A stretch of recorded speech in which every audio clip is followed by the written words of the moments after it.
ওং গুরুবে গৌরচন্দ্রায় রাধিকায় তদালয়ে কৃষ্ণায় কৃষ্ণভক্তায় তদেভক্তায় নমো নমো। এই অখিল ব্রহ্মাণ্ডের অধিপতি ত্রিলোকেশ্বরপতি নন্দনন্দন ব্রজেন্দ্র নন্দন দর্পহারী মুকুন্দ মুরারি পতিত পাবন দারিদ্র্যভঞ্জন দেবদীনবন্ধু নৃসিংহ মুরারি শ্রী রাধা মাধবের শেষ কৃপা এবং আমাদের বৈষ্ণবদের পরম ধন শ্রীমদ্ ভাগবতমের বাংময়ী প্রতিমূর্তি আমরা রস আস্বাদন করবার সৌভাগ্য লাভ করেছি। প্রথমে আমি নিত্যলীলা প্রবিষ্ট জয়ং বিষ্ণুপাদ পরমহংস মহাভাগবত মহাপুরুষ অষ্টোত্তরশত শ্রী শ্রীমৎ স্বামী শিবানন্দ গোস্বামী মহারাজের চরণে আমার কোটি কোটি দণ্ডবোধ প্রণাম। আর সমস্ত রূপানুগ গুরুবর্গ গুরু পরম্পরা এবং সমস্ত আচার্যবর্গের চরণে কোটি কোটি দণ্ডবোধ প্রণাম। আর উপস্থিত সমস্ত কৃষ্ণপ্রেম অনুরাগী গৌর ভক্তবৃন্দের চরণে কোটি কোটি দণ্ডবোধ প্রণাম। আজকে আমরা ভগবত তত্ত্ব, আমরা ভগবান শ্রীকৃষ্ণ উদ্ধবকে যে তত্ত্বজ্ঞান দিয়েছিলেন সেটা আমরা রস আস্বাদন করব। শ্রী ভগবান বললেন, শ্রী ভগবান উবাচ ময়োদিতেশ্বরহিত স্বধর্মেষু মদাশ্রয় বর্ণাশ্রমকুলাচারম মা কামাত্মা সমাচরেত। শ্রীকৃষ্ণ বললেন, হে উদ্ধব, আমরা দীক্ষাগুরুর নিকটে দীক্ষামন্ত্রের সাধন দ্বারা মানে গুরুদেবের কাছে দীক্ষা নেওয়ার পর আমাদের ঈশ্বর তত্ত্বের অনুভূতি হয়, ঈশ্বর তত্ত্বের অনুভূতি হয়। আর আধ্যাত্মিক সত্যগুলি শুধু জানলেই চলবে না, সেগুলিকে আমাদেরকে জীবনে পালন করতে হবে। সদ্গুরু থেকে সেই প্রাপ্ত শিক্ষার ফলে যখন মানুষ বিষয় সুখের ক্ষণভঙ্গুরতা উপলব্ধি করতে পারে তখন তার বিষয় সুখে কী হয়, নিষ্কামতা আসে, বৈরাগ্য লাভ হয় মানে। আর সাধন পথে দুইটা সোপান, যম এবং নিয়ম, অহিংসা সত্য, ব্রহ্মচর্য, অপরিগ্রহ মানে দান গ্রহণ না করা, শৌচ, সন্তোষ, তপস্যা, ঈশ্বর প্রণিধান, স্বাধ্যায়, এইগুলি হচ্ছে 10 রকমের যম মানে 10বিধ যম আমাদের সর্বদা পালনীয়। সর্বোপরি সদ্গুরুর আশ্রয় গ্রহণ করা উচিত। আর শিষ্যকে হতে হবে গুরুসেবক, অমানী, মাৎসর্যহীন, দক্ষ, অনলস, আত্মদর্শনে চেষ্টাপরায়ণ মানে সেলফ রিয়েলাইজেশন আমাদের করতে হবে, চেষ্টা করতে হবে। কারণ আত্মজ্ঞানই হচ্ছে প্রকৃত বিদ্যা, মানে সেলফ রিয়েলাইজেশনই হচ্ছে প্রকৃত নলেজ মানে প্রকৃত বিদ্যা। আর অবিদ্যা কি আনে? অবিদ্যা আনে অধোগতি, আর বিদ্যা আনে ঊর্ধ্বগতি। তাই শ্রদ্ধা ভক্তি সাধককে মানে ভক্তকে ঊর্ধ্বে নিয়ে যায় মানে। আর বিদ্যা এবং অবিদ্যা দূর হয়ে গেলে শ্রদ্ধা ভক্তির উদয় হয় মানে। এইভাবে যখন উদ্ধবকে এই জ্ঞান দিচ্ছিলেন তখন উদ্ধব তিনি জিজ্ঞাসা করলেন, কৃষ্ণকে বললেন, হে প্রভু, আমি এই সকল কথা ভালোভাবে উপলব্ধি করার জন্য শ্রদ্ধা ভক্তি লাভ করবার উপায় এবং নিত্য শুদ্ধ এবং নিত্যমুক্ত সাধকের পার্থক্য আমি জানতে চাই প্রভু, আমাকে আপনি বলুন কি পার্থক্য, নিত্য শুদ্ধ এবং নিত্যমুক্ত জীবের মধ্যে কি পার্থক্য। তখন ভগবান শ্রীকৃষ্ণ বললেন, হে উদ্ধব, 2 রকমের ভাব আছে, যেটা বন্ধন এবং মুক্ষ মানে 2টি ভাবেই কিন্তু গুণগত মানে। আর জীব আমরা সত্য, রজ এবং তমগুণের জন্য বদ্ধ, কিন্তু ভগবান শ্রীকৃষ্ণের কৃপায় আমরা মুক্ত হতে পারি মানে। যেমন একটা গাছে একটা বৃক্ষে 2টা পাখি বসে আছে বাস করে।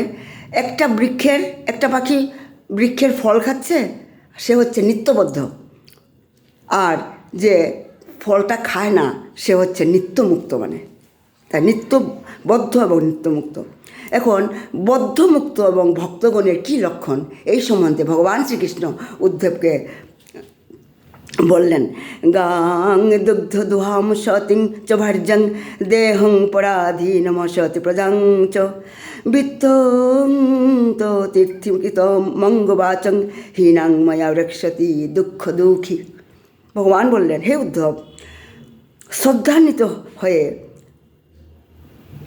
যে আমার কথা শ্রবণ করে, নিরন্তর শ্রবণ, নিরন্তর মদীয় জন্ম এবং কর্মকীর্তন, ভগবানের লীলা কীর্তন করে এবং মনন এবং অভিনিবেশ সহকারে ধারণ করলে এবং আমাতে আশ্রিত থাকিয়া আমার উদ্দেশ্যে ধর্ম, কাম এবং অর্থের আচরণ করলে আমার প্রতি তখন তার নিশ্চলা ভক্তি, অচলা ভক্তি, যেটা আমাদের গুরুদেব বলতেন সবসময়, অচলা ভক্তি, যেটাকে নিশ্চলা ভক্তি বলা হয়, সেই ভক্তি লাভ করতে পারবে।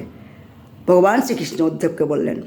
আর সৎসঙ্গ লব্ধ ভক্তিযোগ ব্যতীত আত্মাকে পাওয়ার আর কোনো উপায় নেই। তাই এখানে এটা খুব ইম্পর্টেন্ট কথা, সৎসঙ্গ লব্ধ ভক্তিযোগ ব্যতীত আত্মাকে জানার উপায় নেই, ভগবান শ্রীকৃষ্ণ বললেন। তার সৎসঙ্গ আমরা দেখেছি, আমরা ত্রেতাযুগেও দেখেছি, রাম লক্ষ্মণ যখন বনবাসে গিয়েছিল 14 বছর, তারা তো সবসময় তো সৎসঙ্গই করেছিল, সাধুসঙ্গই করেছিল। পঞ্চপাণ্ডব যখন তারপরে তারাও বনবাসে গিয়েছিল, তারা তো সবসময় সৎসঙ্গই করেছিল, সাধু সঙ্গও করেছিল। তাই সৎসঙ্গ ছাড়া ভক্তি মানে আত্মাকে জানার উপায় নেই, মানে পরমাত্মাকে জানার উপায় নেই। কারণ ভগবান বললেন, হে উদ্ধব, আমি হচ্ছি সাধুগণের শ্রেষ্ঠ আশ্রয়, মানে তাই সাধুগুরু বৈষ্ণবের আমাদের চরণাশ্রিত হতে হবে। আবার ভগবান শ্রীকৃষ্ণ আবার বললেন, সৎসঙ্গলব্ধয়া ভক্তা মই মাংস উপাসিতা সবই মে দর্শিতাং সদ্ভীরঞ্জসা বিন্দতে পদম। সাধু সঙ্গ দ্বারা হয় ভক্তি আমাতে, আমার সান্নিধ্য অনুভবে অর্চনাতে। হে উদ্ধব, ভগবান বললেন, হে উদ্ধব, সাধু সেবায় আমার সর্বশ্রেষ্ঠ ভজন, মানে সর্বশ্রেষ্ঠ ভজন, যুগ, বেদভ্যাস, জ্ঞান, বৈরাগ্য, এই যে দান, মানে চ্যারিটি, যজ্ঞ করা, পূজা, মন্ত্র করা, তীর্থভ্রমণ করা, যম নিয়মসমূহ, এগুলি কিন্তু ভগবানকে মানে গভীরভাবে মানে শ্রীহরিকে জীবের প্রতি আকৃষ্ট করতে পারে না। আমরা এইগুলির দ্বারা, এই যে বৈরাগ্য, সংসার ত্যাগ করে আমরা বৈরাগ্য লাভ করা, তারপরে ব্রত করা, দান করা, পূজা, মন্ত্রপাঠ করা, তীর্থভ্রমণ, এইগুলির দ্বারা কিন্তু ভগবান এতটা খুশি হয় না। যেভাবে প্রহ্লাদ মহারাজ, বৃষপর্ব, বাণ, ময়দানব, সুগ্রীব, হনুমান, জাম্বুবান, জটায়ু, বৈশ্য, যজ্ঞপত্নীগণ, বৃন্দাবনের গোপীগণ সকলেই আমাকে পেয়েছে সাধু সঙ্গের কৃপা বলে, মানে তাই সাধুর কৃপা ছাড়া আমাদের কখনো শুদ্ধ ভক্তি লাভ হবে না। আর আমরা আত্মজ্ঞান লাভ করতে পারবো না। তাই আবার তিনি বলছেন, ভগবান শ্রীকৃষ্ণ উদ্ধবকে বলছেন, ভক্তি 2 প্রকারের, বৈধি ভক্তি এবং রাগানুগ ভক্তি, মানে রাগময়ী ভক্তি। সেটা কি? বৈধি ভক্তি মানে কি? এই দুটাই কিন্তু, এই বৈধি ভক্তি আর রাগময় ভক্তি, এই দুটাই কিন্তু ভক্ত সঙ্গের ফলে লাভ হয়। এই জন্য আমাদেরকে সবসময় সাধুসঙ্গ, ভক্তসঙ্গ করতে হয়, সৎসঙ্গ করতে হয়। ভক্তসঙ্গ করার ফলে এই বৈধি ভক্তি এবং রাগময়ী ভক্তি আমরা লাভ করতে পারি। কারণ এই রাগময়ী ভক্তির লাভ না হলে আমরা এই তিতাব জ্বালা থেকে, এই সংসারের বন্ধন থেকে আমরা মুক্তি লাভ করতে পারবো না, যেটাকে আমাদের গুরুদেব সবসময় বলে অচলা ভক্তি, নিশ্চলা ভক্তি। তাই কারণ বৈধি ভক্তির দ্বারা আমরা মুক্তি লাভ করতে পারবো ঠিকই, আর রাগানুগ ভক্তির দ্বারা কি হতে হবে? রাগানুগ ভক্তির দ্বারা আমাদের প্রেমে ব্রতী হয়, মানে প্রেম, কৃষ্ণ প্রেম আমরা লাভ করতে পারি রাগানুগ ভক্তির দ্বারা। ভগবান শ্রীকৃষ্ণ বললেন, হে উদ্ধব, আমি হচ্ছি জগৎরূপে, আমি একটা সংসারের বৃক্ষ। ভগবান বলছেন, আমি সংসার বৃক্ষ। এই বৃক্ষের 2টা বীজ, একটা হচ্ছে পাপ আর একটা হচ্ছে পুণ্য। এই যে আমি হচ্ছি সংসার বৃক্ষ একটা, আর এটার 2টা বীজ, পাপ এবং পুণ্য। আর বাসনা হচ্ছে শতশত মূল, মানে আর বাসনা যত বর্ধিত হবে এই বৃক্ষের মূলও তত সুদৃঢ় হবে। আর এই যে বৃক্ষের 3টা কাণ্ড, সেটা হচ্ছে সত্য, রজ এবং তম। আর 5টি স্কন্দ, শাখা হচ্ছে 5টা, সেটা হচ্ছে ক্ষিতি, অপ, তেজ, মরুত এবং বোম। আর 5টি বিষয়, মানে কি সেগুলি? সেগুলি হচ্ছে রূপ, রস, গন্ধ, শব্দ, স্পর্শ। এইগুলি হচ্ছে 5টা বিষয়। আর এই বৃক্ষটার মানে 11টি, মানে 11টি শাখা, সেটা হচ্ছে কি আমাদের সেই পঞ্চ জ্ঞানেন্দ্রিয়, পঞ্চ কর্মেন্দ্রিয় এবং আমাদের মন। এই 11টা হচ্ছে এই যে এই বৃক্ষটার হ্যাঁ, এই সংসাররূপী এই বৃক্ষের এগুলি হচ্ছে শাখা। হ্যাঁ, আর এই যে গাছটাতে দুইটা পাখি বসে আছে, বাস করে, মানে ভগবান বলছেন উদ্ধবকে এই গাছটার মধ্যে, এই সংসাররূপী বৃক্ষটার মধ্যে দুইটা পাখি বাস করে, একটা হচ্ছে জীবাত্মা আর একটা হচ্ছে পরমাত্মা। আর আমাদের যে বায়ু, কফ, পিত্ত, সেইগুলি হচ্ছে এই যে বৃক্ষটার, এই সংসারের বন্ধন, মানে তিনটা বলকল, মানে বলকল। হ্যাঁ, আর সুখ আর দুঃখ হচ্ছে দুইটা ফল, এই গাছের দুটা ফল, একটা হচ্ছে মানে সুখ এবং দুঃখ। হ্যাঁ, আর দুইটা বীজ, সেটা হচ্ছে পাপ এবং পুণ্য। আর এই বৃক্ষটিকে নিয়েই সংসারের যত কর্মকাণ্ড, মানে হে উদ্ধব, ভগবান বলছেন হে উদ্ধব, সত্য, রজ এবং তম এই তিন গুণ হচ্ছে বুদ্ধির, এটা কিন্তু আত্মার নয়। এই সত্য, রজ, তম আমাদের বুদ্ধির গুণ কিন্তু। অতএব সত্যগুণের বৃদ্ধির দ্বারা রজগুণ এবং তমগুণকে বিনাশ করে এবং অবশেষে সম, দম আদি অভ্যাসের দ্বারা সত্যগুণকেও পরাভূত করে মানুষ ভক্তির অধিকারী হতে হয়। তাই আমরা দেখছি কি ইম্পর্টেন্ট কথা একটা, যে সত্যরজতম, আমরা ভাবি কি সত্যগুণ লাভ করলেই বুঝে আমাদের সব হয়ে যাবে, আমরা এই তিতাব জেলা থেকে মুক্ত হতে পারবো। না না, সত্যগুণ থাকা সত্ত্বেও একটা, যার মধ্যে সত্যগুণ আছে তার মধ্যেও কিন্তু অনেক কমই থাকতে পারে। অহংকার যখন, সত্যগুণ যখন বেশি হয়ে যায়, মনে অহংকার এসে যাবে তখন। তাই সত্যগুণকেও আমাদেরকে পরাভূত করে, ভগবান শ্রীকৃষ্ণ উদ্ধবকে বলছেন সত্যগুণকে পরাভূত করে মানুষ ভক্তির অধিকারী হতে পারে। তাই আমাদের সত্য, রজ, তম গুণকে বিনাশ করে এবং সম, দম আদি অভ্যাসের দ্বারা সত্যগুণকে পরাভূত করে ভক্তি মার্গে আমাদের যেতে হবে, মানে ভক্তির অধিকারী হতে হবে। তাই উদ্ধব তখন জিজ্ঞাসা করলেন, হ্যাঁ প্রভু, এই যে রজ এবং তমগুণের দ্বারা, রজতম গুণের দ্বারা অধঃপতিত হয়, তা জেনেও কেন মানুষ, কেন আমরা কুকুর, গর্ধব, ছাগলের মতো আমরা হীন বিষয়ে অভিভূত হই কেন আমরা? হ্যাঁ, উদ্ধব জিজ্ঞাসা করলেন। তখন ভগবান শ্রীকৃষ্ণ বললেন, হে উদ্ধব, আমরা চিত্ত বিকারবশত জানিয়া শুনিয়াও লোকে অন্যায় করে। আর রজস তমগুণ চিত্ত বিকারের জনক, আর অহংকার হচ্ছে রজ এবং তমগুণের জনক। হ্যাঁ, আর দেহে আত্মবুদ্ধি মিথ্যা, আর মিথ্যা হচ্ছে অহংকারের জনক। হে উদ্ধব, আবার বললেন, ভগবান বললেন, হে উদ্ধব, ব্রহ্মার মানসপুত্র কারা? এই চার কুমার যারা, হ্যাঁ, সনক, সনাতন, সনত কুমার। হ্যাঁ, তো মানসপুত্ররা পিতাকে জিজ্ঞাসা করলেন, হ্যাঁ, ব্রহ্মাকে জিজ্ঞাসা করলেন, দেহের পরম দুর্গে গতি সম্বন্ধে জিজ্ঞাসা করলেন। আর তার পিতা ব্রহ্মা তখন তার পুত্রদের উত্তর দিতে পারেন নাই। তখন ব্রহ্মা কী করেছিলেন? সেই প্রশ্নের, তার পুত্রদের প্রশ্নের তথ্য জানবার জন্য ভগবান আমার ধ্যান করেছিলেন। উদ্ধবকে বললেন, ব্রহ্মা আমার ধ্যান করেছিলেন, ভগবানের ধ্যান করেছিলেন ব্রহ্মা। তখন আমি, ভগবান বললেন, তখন আমি হংসরূপ ধারণ করে তার নিকট আমি উপনীত হয়েছিলাম।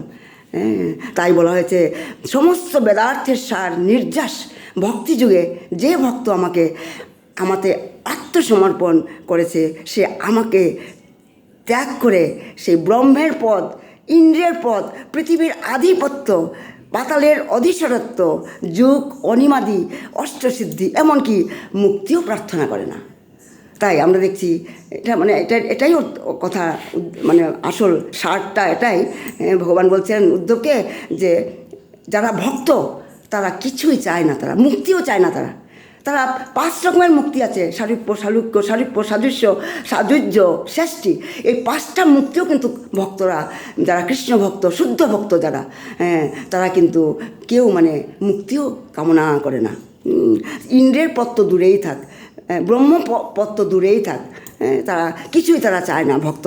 হে উদ্ধব, ভগবান আবার বললেন, হে উদ্ধব, ভক্তি সাধনার ভগবানের ধ্যানেই হচ্ছে প্রধান। ভগবানের ধ্যান হচ্ছে প্রধান, মানে গোবিন্দকে, যেটা আমাদের বাবা সরল ভাষায় সোজা করে বাবা সবসময় বলেন যে গোবিন্দকে ভালোবাসো। আমি গোবিন্দকে ভালোবাসি, তাই আমি সুখী। তাই আমাকে গোবিন্দ চরণাশ্রিত হতে হবে। তাই ভগবান বলেন, হে উদ্ধব, ভক্তি সাধনার ভগবানের ধ্যানেই প্রধান। আর যুগের আবশ্যকতা আনুষঙ্গিক, এগুলো আনুষঙ্গিক। তাই বলছেন যে উদ্ধব তখন বললেন, সংসার কূপে আমি উদ্ধব তখন বললেন, হাত জোর করে বললেন, হ্যাঁ আমি তো সংসার কূপে আমি পতিত হয়েছি, কালরূপ সর্ব কর্তৃক আমি দস্য এবং বিষয় সুখে আমি নিমজ্জিত। আপনি আমাকে উদ্ধার করে, কৃপা করে উদ্ধার করুন আমাকে। উদ্ধব বলছেন কৃষ্ণকে, আমাকে উদ্ধার করুন, কারণ উদ্ধব ছিলেন জ্ঞানী। হ্যাঁ, সুতবা কি বললে? সময় হয়ে গেছে। আচ্ছা, আমি শেষ করছি আমি। হ্যাঁ, তারপর বলছে আমার তো আমি তো মানে সংসার কূপে পতিত, আমি অধঃপতিত, আমি এই সংসারে আমি পতিত হয়েছি, এই কূপে আমি পতিত হয়েছি, আমাকে উদ্ধার করুন, মোক্ষ সাধন জ্ঞান ভক্তি বিষয়ক আমাকে উপদেশ দান করুন। ভগবান বললেন যে এই কুরুক্ষেত্র যুদ্ধ শেষে যখন মহারাজ যুধিষ্ঠির সুহৃদ বর্গের নিধনে, তার আত্মীয় স্বজনের নিধনে খুব মানে বিহ্বল হয়ে সুখে মানে আবির্ভূত হয়ে তিনি ষড়শয্যায় শায়িত ভীষ্মদেবের পিতামহ ভীষ্মকে সেইম প্রশ্নটা করেছিলাম। আজকে উদ্ধব যেই প্রশ্ন করেছিলেন ভগবানকে, সেইম প্রশ্ন পিতামহ ভীষ্মকে যুধিষ্ঠির করেছিলেন। ভগবান শ্রীকৃষ্ণ উদ্ধবকে বললেন, তখন ভীষ্ম উত্তরে বলেছিলেন, আমি যে ভীষ্মদেব যেটা উত্তরে বলেছিলেন, এখন আমি তোমাকে বলছি উদ্ধব, শুনো, তুমি মন দিয়ে শুনো। উদ্ধব বলছেন যে শ্রীহরির প্রতি ভক্তিসূচক কর্মকে ধর্ম বলিয়া বর্ণনা করেছেন ভীষ্মদেব। হ্যাঁ, আর সর্বভূতে ব্রহ্ম দর্শনেই হচ্ছে জ্ঞান, যেটা বাবা বলেন, হ্যাঁ, মাতৃবৎ পরদার্শু পরদ্রব্যসু হৃষ্টবৎ আত্মবৎ সর্বভূতে পশ্যতি স ঈশ্বর। যেটা বাবা সবসময় বলেন যে সর্বভূতে ব্রহ্মদর্শনে হচ্ছে জ্ঞান, আর বিষয়সমূহে জ্ঞান আসক্তি হচ্ছে বৈরাগ্য, এবং অনিমাদি অষ্টশুদ্ধি হচ্ছে ভগবানের ঐশ্বর্য। তাই বিষয় সুখের আশা করিলে কী হবে? দুঃখ লাভ হবে। আর যার দেহাদিতে অভিমান রহিয়াছে সে মূর্খ মানে। আর অসন্তুষ্ট ব্যক্তি দরিদ্র, এবং যার বুদ্ধি অনাসক্ত সেই ব্যক্তি হচ্ছে স্বাধীন মানে। আজ আমি এখানেই বিরাম দিচ্ছি। নিতাই গৌর সীতানাথ প্রেমানন্দে হরি হরি বল। খেতুরিধাম কি জয়, জয় শিবানন্দ বাবা কি জয়, সৎসঙ্গ কি জয়। হে কৃষ্ণ গোবিন্দ হরে মুরারি, হে নাথ নারায়ণ বাসুদেব, হে কৃষ্ণ গোবিন্দ হরে মুরারি, হে নাথ নারায়ণ বাসুদেব। আমার ভুল ত্রুটি মার্জনা করুন। প্রণাম সবাইকে, প্রণাম প্রণাম প্রণাম। প্রণাম। চৈতন্য আমাদের বক করবেন, আমাদের অসীম দাদা শুরু করুন।